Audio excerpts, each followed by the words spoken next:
आज एक नया टॉपिक स्टार्ट कर रहे हैं जिसका नाम है सूरत विभाजन। तो पिछले क्लास में हम सब दो टॉपिक पढ़ चुके हैं, एक बंगाल विभाजन और एक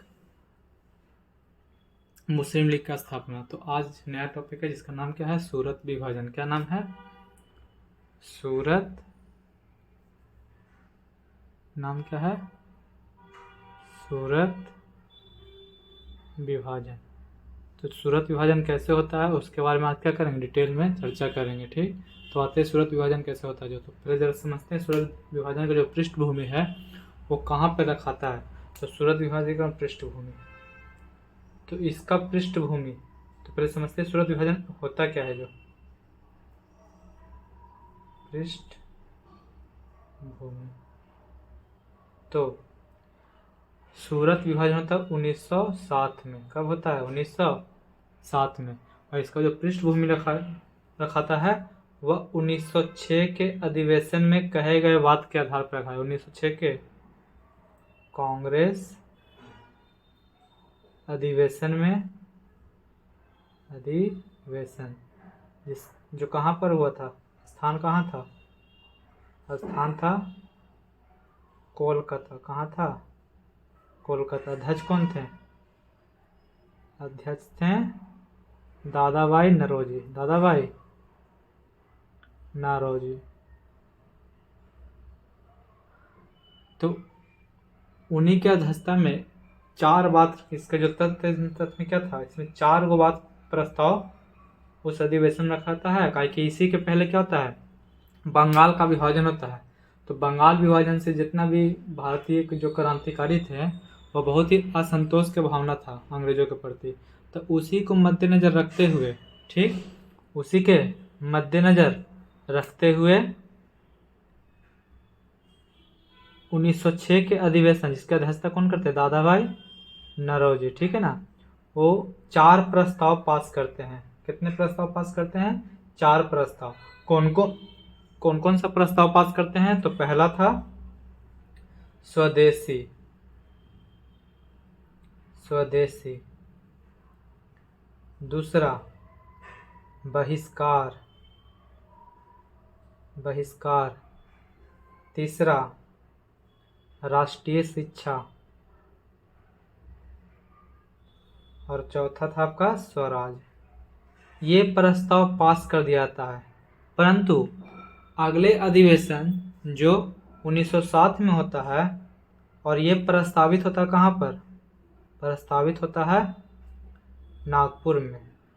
कहाँ प्रस्तावित होता है? नागपुर में। और इसी यानी कि जो छठा अधिवेशन 1906 का अधिवेशन होता है उसमें बोल दिया जाता है कि अगला अधिवेशन में अध्यक्ष पद का चुनाव भी होगा। पहले, इससे पहले अध्यक्ष पद का चुनाव नहीं होता था। यानी कि 1907 से क्या होगा, अध्यक्ष पद का चुनाव होगा। तो हमारे देश में इसके उस समय जो था ना, दो गुटों में बटा हुआ था।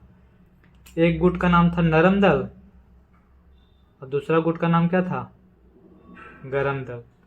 तो यही दोनों गुट में से इस 1907 का जो अधिवेशन होने वाला था कांग्रेस का, इस अधिवेशन में कौन अध्यक्ष बनेगा इसका निर्णय इन्हीं दो गुटों में से लिया जा रहा था। तो जो नरम दल से खड़ा थे उनका नाम क्या था? उनका नाम था रासबिहारी घोष का। रासबिहारी घोष। और जो गरम दल से थे वो खड़ा किया गया था तिलक को, बाल गंगाधर तिलक को। परंतु तिलक ने पोस्टपोन कर दिया और बोले कि हम नहीं लड़ेंगे। हमको मतलब कौन लड़ेगा? लाला लाजपत राय। लाला लाजपत राय इस पद के लिए क्या करेंगे? लड़ेंगे। लाला लाजपत राय। तो क्या होता है इसमें जरा डिटेल से चर्चा करते हैं। तो 1907 का जो अधिवेशन प्रस्तावित होता है नागपुर में, परंतु जो नरम दल के यानी कि जो उदारवादी नेता लोग कहते हैं ना कि अगर नागपुर में होगा तो हम सब हार सकते हैं, हम सब जो पक्ष के जो खड़ा है ना रासबिहारी घोष, वो हार सकता है। तो इसलिए इस अधिवेशन को नागपुर से शिफ्ट करके कहाँ कर दिया गया? सूरत में कर दिया गया। काहे कि सूरत जो था किसका दल था? ये दल था उदारवादियों का। किसका दल था? उदारवादियों का, जिससे उनको क्या मिले? समर्थन मिले। तो और ऐसा सुनने में आता है कि 1907 में जो अधिवेशन होने वाला था उसमें किसी ने अफवाह उड़ा दिया था कि 1906 के जो अधिवेशन हुआ था उसमें जो 4 बात प्रस्ताव जो पास किया गया था उस प्रस्ताव को इस अधिवेशन में रद्द कर दिया जाएगा। इस अधिवेशन क्या किया जाएगा? रद्द कर दिया जाएगा। इससे इस बात से गरम दल में क्या था? एक मायूसी छाया हुआ था कि अगर ये सब हम सब 1905 में जो बंगाल विभाजन था उसके बदले हम सब खिलाफ में अंग्रेजों के खिलाफ ये सब कर रहे थे और इस अधिवेशन में पास भी कर दिया गया दादा भाई नौरोजी के अध्यक्षता में, परंतु इस अधिवेशन में अगर नरम दल के नेता बनेंगे तो वो क्या करेंगे? इस प्रस्ताव को खारिज कर देंगे, जिससे स्वदेशी बहिष्कार और राष्ट्रीय शिक्षा और स्वराज कोलकाता तक ही सीमित रह जाएगा। तो ये इन सब में अफवाह फैला हुआ था। क्या फैला हुआ था? अफवाह फैला हुआ था। क्या चीज का? अफवाह फैला दिया गया था। अब अफवाह कौन फैलाएगा? तो ये तो पता ही होगा कि अंग्रेज क्या चाहते थे। वो पहले अंग्रेजों को यानी कि हिंदू और मुस्लिम को तो बांट ही चुके थे, अब चाहते थे कि नरम दल और गरम दल भी क्या हो जाए? बढ़ जाए। उसी के मद्देनजर उन्होंने क्या किया था? अफवाह फैला दिया था कि सुनो गरम दल के नेता लोग, ये जो नरम दल जो नेता लोग नरम दल जो इस बार बैठक करने वाले हैं वो देखो नागपुर में प्रस्तावित था, परंतु कहाँ लेके चले गए? सूरत में, जिससे उनको कौन सी समर्थन मिले। और जब समर्थन मिलेगा तो राज बिहारी घोष बनेंगे। और राज बिहारी घोष ने ऐलान यानी कि झूठ झूठ बोल दिया इनके सबके माइंड में कि राज बिहारी घोष क्या करेंगे? वो जब 4 बात पास किया गया था ना किसके अध्यक्षता में? 1906 के कांग्रेस अधिवेशन में, वो चारों बात को क्या किया जाएगा? खारिज कर दिया जाएगा। तो इन सब के माइंड में एक निगेटिव थॉट भर दिया था कौन? अंग्रेजों ने। यानी कोई अफवाह उड़ा दिया था, अफवाह उड़ाने वाला नहीं है, अंग्रेज ही था। ठीक, कि जो दादा भाई नौरोजी ने जो 4 प्रस्ताव पास किए थे, दादा भाई नौरोजी के 4 प्रस्ताव को इस अधिवेशन में क्या किया जाएगा? खारिज कर दिया जाएगा। ऐसा ये अफवाह उड़ा हुआ था। ठीक, तो इस अधिवेशन के अध्यक्ष चुने जाते हैं कौन? इस अधिवेशन के अध्यक्ष चुने जाते हैं राज बिहारी घोष। अध्यक्ष कौन चुने जाते हैं? अध्यक्ष चुने जाते हैं राज बिहारी घोष। तो मीटिंग चलता है, एक तरफ राज बिहारी घोष बैठे हुए रहते हैं और एक तरफ मीटिंग चलता है इस टाइप से मंच पर, तो एक तरफ राज बिहारी घोष बैठे रहते हैं, इसके बाजू में कौन बैठे रहते हैं? कांग्रेस के चाणक्य। कांग्रेस के चाणक्य जिनका नाम था क्या? फिरोज शाह। क्या नाम था? फिरोज शाह मेहता। तो और पीछे आगे पीछे में क्या बैठा होता? ऑडियंस बैठा होता है, यानी कि जनता लोग बैठा होता है। तो सुनने में आता है कि जिधर जिधर नरम दल के लोग बैठे हुए थे, यानी गरम दल के लोग,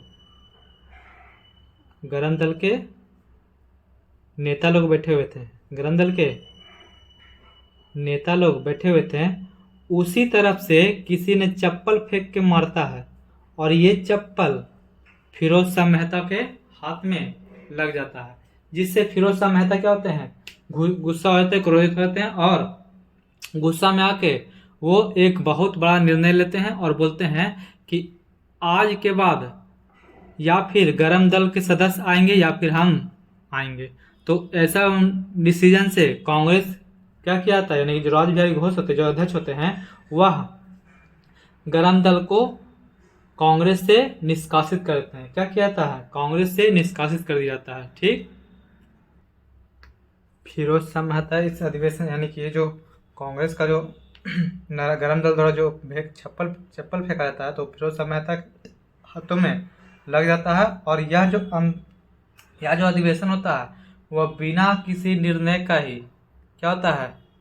इस अधिवेशन को समाप्त कर दिया था, क्योंकि इस अधिवेशन में नरम दल और गरम दल क्या करते हैं? एक दूसरे से भिड़ जाते हैं। ठीक है, और इस अधिवेशन को एक पत्रकार था, अंग्रेज पत्रकार था, जो अपने अखबार में पूरा बड़ा चढ़ा के लिखा और जिसको पढ़ करके जो मिंटो, कि इस समय मिंटो का वायसराय कौन था? मिंटो, जो काम करता था मिंटो में। ठीक, उसने एक बात बोला था। तो और चला पढ़ते हैं। तो इस अधिवेशन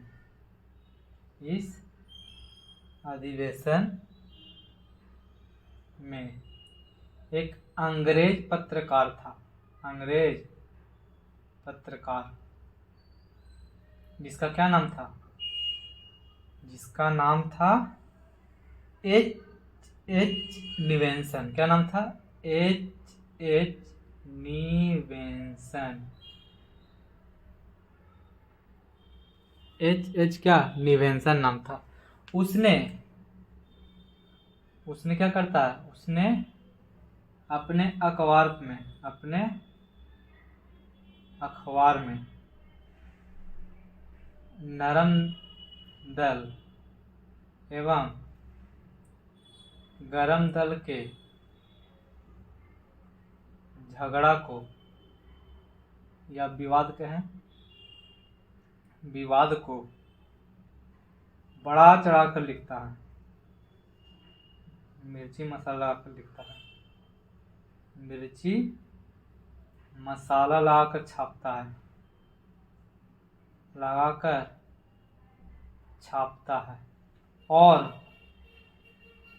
बताता है कि जो अपने आप में जो अपने खुद एकता में नहीं रह सकता है, वो लोगों को क्या एकता करेगा। काहे कि ये तो किसका साजिश था? वो अंग्रेज जिसका नाम था मिंटो, उसी का साजिश था कि किसी तरह ये क्या हो, कांग्रेस का तो यानी कि मुस्लिम लीग को विभाजित कर ही दिया था, यानी कि हिंदू मुस्लिम को तो अलग कर ही दिया था। अब वो चाहता था कौन सी कि कांग्रेस में जो दो दल और बना हुआ था, गरम दल और नरम दल, वो भी क्या हो जाए? बढ़ जाए।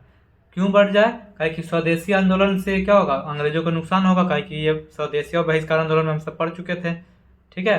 तो उसी को जब ये अखबार पढ़ता है मिंटो, तब मिंटो बहुत खुश होता है और एक बात बोलता है, नरम दल एवं डायरेक्टली लिखते सूरत विभाजन के बात से खुश होकर मिंटो एक बात कहता है। ये क्वेश्चन के अनुसार इम्पोर्टेंट है। क्या कहता है कि सूरत में कांग्रेस का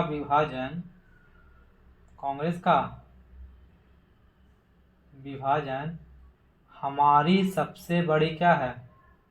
हमारी सबसे बड़ी जीत है। ये बात करता है कौन? मिंटो। और इसी अधिवेशन में एक जो भारत की जो प्रथम महिला अध्यक्ष बनी, जिसका नाम क्या था? एनी बेसेंट, 1917 में बनती है ना। तो वो भी एक बात बोलते हैं, और क्या बोलते हैं उनके बारे में जानते हैं। तो उस अधिवेशन में एक और जो थी एनी बेसेंट क्या कहते हैं उनके बारे में, एनी बेसेंट क्या कहते हैं इस अधिवेशन को लेकर के। तो एनी बेसेंट बोलते हैं कि कांग्रेस के इतिहास में,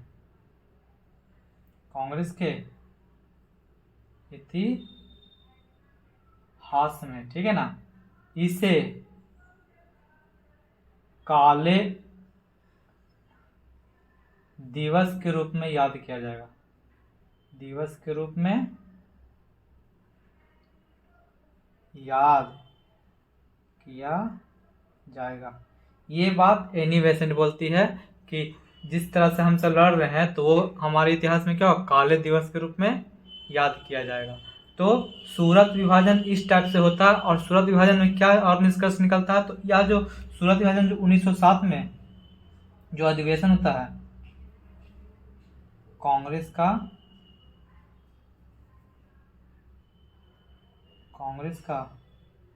1907 का अधिवेशन जो कहाँ होता है? ये होता है सूरत में, परंतु प्रस्तावित कहाँ होता है? प्रस्तावित होता है नागपुर में, ठीक है। और अध्यक्ष कौन बनते हैं? अध्यक्ष बनते हैं रासबिहारी घोष। तो ये अधिवेशन में नरम दल और गरम दल के विवाद को देखते हुए इस अधिवेशन को स्थगित कर दिया जाता है। तो हम कह सकते हैं इस अधिवेशन को हम सब कांग्रेस का अधिवेशन में गिनती नहीं किया था। तो नोट पॉइंट में लिखते हैं 1907 के अधिवेशन को 1907 के अधिवेशन को कांग्रेस के अधिवेशन में शामिल नहीं किया था। कांग्रेस के अधिवेशन में शामिल नहीं किया था। क्यों नहीं किया था है? क्योंकि यह अधिवेशन कोई बिना निर्णय का ही क्या होता है, स्थगित करता है। इस अधिवेशन में होता क्या है, इस अधिवेशन में नरम दल और गरम दल में क्या होता है, विवाद होता है। नरम दल एवं गरम दल में क्या होता है, विवाद होता है। और आगे बताते हैं इस अधिवेशन में तो कोई निष्कर्ष नहीं निकलता है, तो अगले अधिवेशन में क्या होता है उसके बारे में हम चर्चा करते हैं। ठीक, उससे पहले लिंक डाल देते हैं। एक थोड़ा सा लाइट आ रहा है, वहाँ पे लिखा हुआ इतिहास लिखा हुआ, देख लीजिए क्या लिखा हुआ, इतिहास लिखा हुआ है। ठीक, तो जहाँ पे लाइट आएगा उसको इस टाइप से बंद कर देंगे तो लाइट है ना बंद हो जाएगा। ठीक, तो देखते हैं, जरा आगे बढ़ते हैं कि क्या होता है इस अधिवेशन में, निर्णय क्या होता है। तो 1907 का अधिवेशन में सिर्फ सूरत विभाजन होता है। ठीक, जिसमें नरम दल और गरम दल कहते हैं आपस में बढ़ जाते हैं। परंतु जब अगले साल जब 1908 में जो अधिवेशन होता है, आप जरा देख लेते 1908 के अधिवेशन में क्या होता है जो, तो 1908 का कांग्रेस अधिवेशन,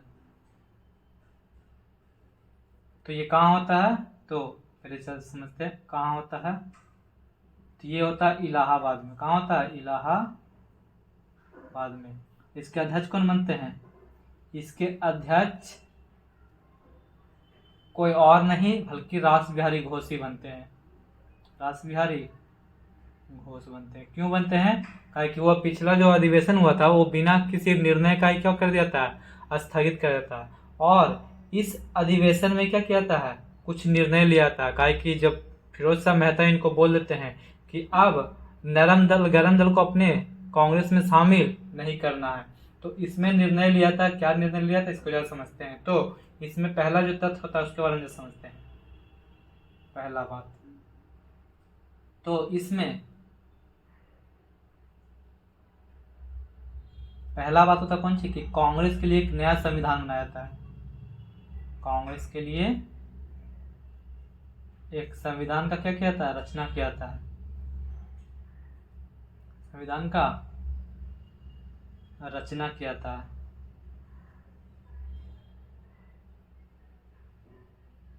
किया जाता है।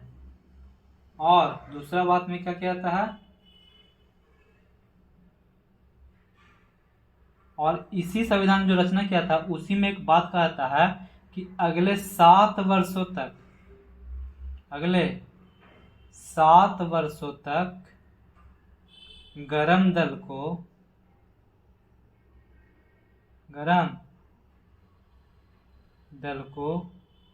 कांग्रेस में प्रवेश पर प्रतिबंध लगा दिया था। गरम दल को कांग्रेस में प्रवेश पर क्या कर दिया था, प्रतिबंध लगा दिया था। अब यानी कि कहने का मतलब उसको पूरी तरह से जो भी गरम दल के नेता लोग तो उसका क्या था, पूरी तरह से निकाल दिया था। और उनका अध्यक्षता क्या कर दिया था, रद्द, यानी कि सदस्यता क्या कर दिया था, प्रतिबंध लगा दिया जाता है, लगा दिया जाता है। अब इसी का लगा दिया जाता है। अब इसी मौका का फायदा उठा करके मिंटो अपना चाल चलता है। ठीक है, यानी कि इसमें जो भी गरम दल के नेता लोग थे, गरम दल के नेता लोग क्या होता है, नेता लोगों को सदस्यता क्या कर दिया था, रद्द कर दिया था। सदस्यता रद्द कर दिया था, रद्द कर दिया जाता है। अब इसी मौका का फायदा उठा करके बोलता है मिंटो बोलता है कि हम जो चाहते थे वह हो चुका है। अब जितना भी गरम दल के नेता लोग हैं वो सब में क्या हो गया, अब उसको कोई सपोर्ट नहीं करेगा नरम दल के नेता लोग। अब यानी कि कहा था ना बचपन में हम सब पढ़ते थे कहानी कि एकता अम्बल है, उसने पहले एकता को ही तोड़ दिया अब एकता को तोड़ करके जितना भी गरम दल के नेता थे, गरम दल के नेता में कौन कौन थे? तो पहले थे तिलक, क्या थे? तिलक, बाल गंगाधर तिलक, तिलक, तो तिलक और लाला लाजपत राय और अरविंद घोष, ठीक है ना, और एक और थे जिसका नाम था क्या? बिपिन चंद्र पाल। ये सब को कोई ना कोई कार्रवाई करके क्या किया था? जेल में डाल दिया। तो पहले तिलक के बारे में पढ़ते हैं। तो तिलक का क्या था? तो तिलक पर, ठीक है, तिलक ने 2 किताब छापा था। कितना किताब छापा था? 2 किताब। एक किताब का नाम था क्या? इनके द्वारा 2 किताब की रचना, यानी कि 2 पत्रिका की रचना किया था। इसका पहला नाम था क्या? मराठा, और दूसरा नाम था क्या? केसरी। केसरी जो था मराठी में लिखा जाता था, मराठी भाषा में, ठीक, और ये जो लिखा था वो अंग्रेजी में लिखा था। तो इसी में एक लेख छपा था, और 1908 में एक बताए थे कि समाचार पत्र अधिनियम लागू किया गया था, जिसमें बोला गया था कि कोई भी अगर कोई ऐसा लेख छापता है जिससे दंगा भड़काव हो, यानी कि जिससे क्या हो, दंगा को भड़का दिया जाए, फिर अहिंसात्मक यानी कि हिंसा को बढ़ावा देने का अगर कोई लेख छापता है, तो उस कंडीशन में इस पर उन पर क्या किया जाएगा? जो लेख छापता है उस पर क्या किया जाएगा? जो भी संपादक होगा उस पर क्या किया जाएगा? कार्रवाई किया था। तो मराठा इंग्लिश में छपता था, उसी में एक लेख छपा था, इसी में एक लेख छपा था।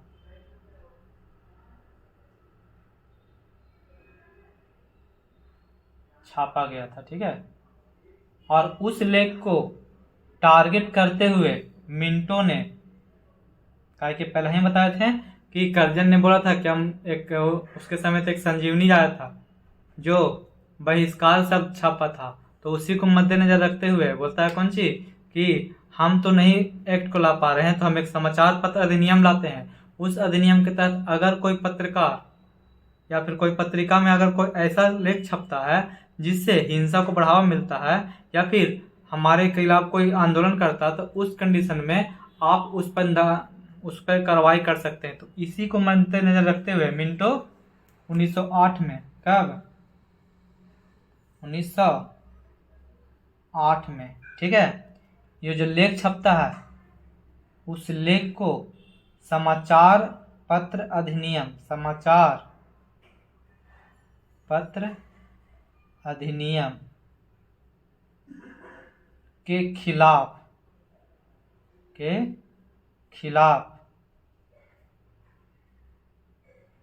होने के कारण, ये जो लेख छपता है उसी को बारे में, समाचार पत्र अधिनियम के खिलाफ होने के कारण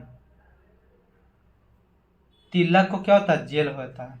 कब जेल होता है? इनको जेल होता है 1908 में, ठीक है। काहे होता है? काहे कि हम बता दिए, काहे के लेख छपते हैं, और एक जो समाचार पत्र अधिनियम होता है उसमें बोल दिया था कि अगर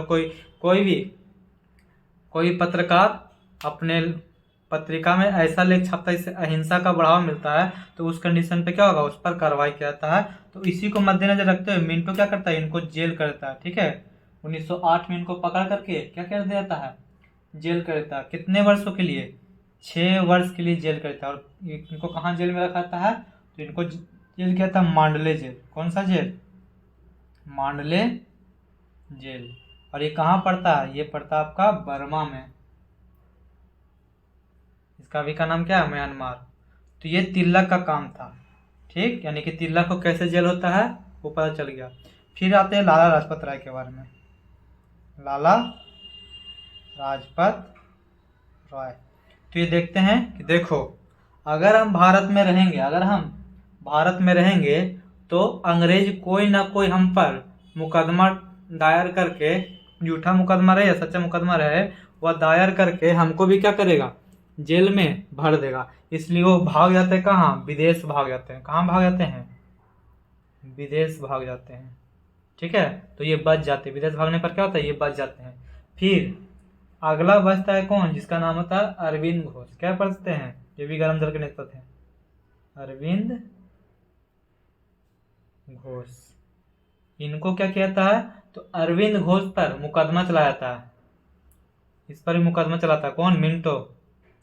कौन सा केस का? तो उन्होंने अलीपुर बम कांड में इसको क्या करता है, अपराधी पाया था, अलीपुर बम कांड। तो अलीपुर जो बम कांड होता है उसमें इनको क्या कहता है, अपराधी पाया जाता है। तो अपराधी पाए जाने के कारण उनको क्या होता है, जेल होता है। और ये जेल से जैसे ही निकलते हैं इनको भी क्या होता है, जेल हो जाता है, ठीक है ना। और ये जेल से जब निकलते हैं, ठीक है, जेल से नहीं, ये जेल इनको नहीं होता है, इनको है ना बचा लिया जाता है। तो बोलते हैं कि अब हम कान पकड़ते हैं कि हम ऐसा काम कभी भी ऐसा काम नहीं करेंगे जिससे हमको जेल हो जाए। और वह उसी समय निर्णय लेते हैं और वे क्या करते हैं, ये इन सब बातों से क्या करते हैं, संन्यास लेते हैं। क्या करते हैं, अलीपुर कांड में इनको सजा सुनाया जाता है, परंतु इनको सजा से बचा लेते कौन, सीआर दास,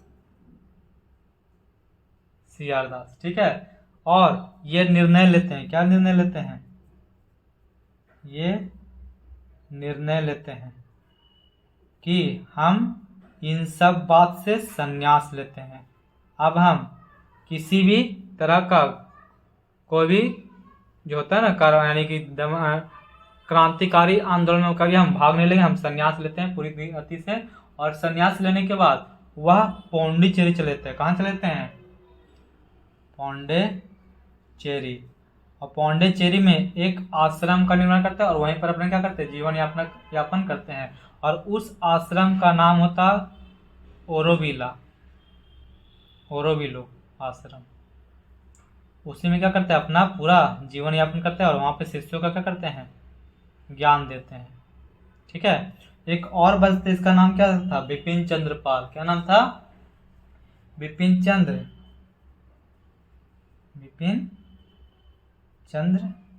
पाल। उनको भी जेल हो जाता है और जेल से निकलने के बाद ये भी क्या लेते हैं, संन्यास ले लेते हैं, ठीक है, पूरी तरह संन्यास लेते हैं। और इस तरह से देखा जाता है कि जो गरम दल होता है वो पूर्ण रूप से क्या होता है, जो भी उनको नेता लोग होते हैं वो सब क्या होते हैं, जेल चले जाते हैं। और गरम दल जो आंदोलन करते हैं अंग्रेजों के खिलाफ, जो अथी करते हैं, वो पूरी तरह थम जाता है। और अंग्रेज में क्या होता है, खुशी का लहर होता है। जबकि नरम दल जो हमारे कांग्रेस होता है उसमें दुख का लहर होता है। निवेशन पहले ही कह रही थी कि बोली थी ना कि ये जो घटना घटा है वह कांग्रेस के लिए इतिहास, जो आज का दिवस है वो इतिहास में क्या होगा, काले अक्षरों में लिखा जाएगा। तो इसी को बात से करते हुए उन्होंने निर्णय लेता है, यानी कि उसमें पता चल जाता है इस अधिवेशन, यानी कि जो सूरत विभाजन होता है उससे ये निर्णय लेता है, जो भी आंदोलन होता है, जो हमारे जो आज़ादी का, यानी कि हम सब क्या किस लिए लड़ते थे, आज़ादी के लिए। तो आज़ादी दिलाने में अब रफ्तार क्या होता है,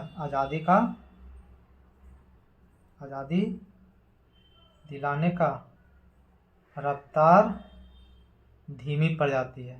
जो भी आंदोलन होता है क्या कहता है, धीमी पड़, यानी कि आंदोलन का रफ्तार क्या होता है, धीमी पड़ जाती है, ये घटना घटने के बाद, ठीक है ना। और जैसा बोला था कि ये उदारवादी क्या करते हैं, 3P का प्रयोग करते हैं। और उदारवादी क्या करते हैं, अंग्रेजों को, यानी कि अंग्रेजों का तलवार सहला देते हैं। ऐसा उदारवादी लोग क्या करते हैं,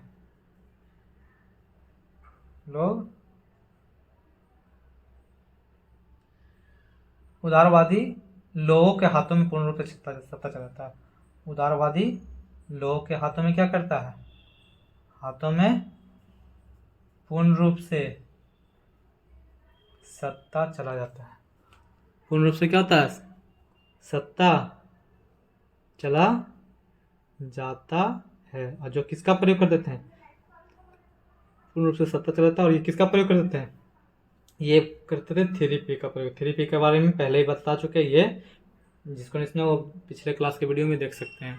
तो आशा करते हैं जो भी बताए होंगे वो समझ आया होगा। और नहीं सुना है तो कमेंट बॉक्स में लिख दीजिएगा, ठीक, बता देंगे। और एक ही बात रहेगा कि आप सब एक काम कीजिए, क्या करना है, 1 मंथ में 1 पौधा लगाएं और उसको पेड़ बनने तक क्या करें, सेवा करते रहें। बस यही कहना है। अगर वीडियो अच्छा लगे तो शेयर कीजिएगा, सब्सक्राइब कीजिएगा, ठीक, लाइक करना होगा तो लाइक कीजिएगा। बाय, जय हिंद।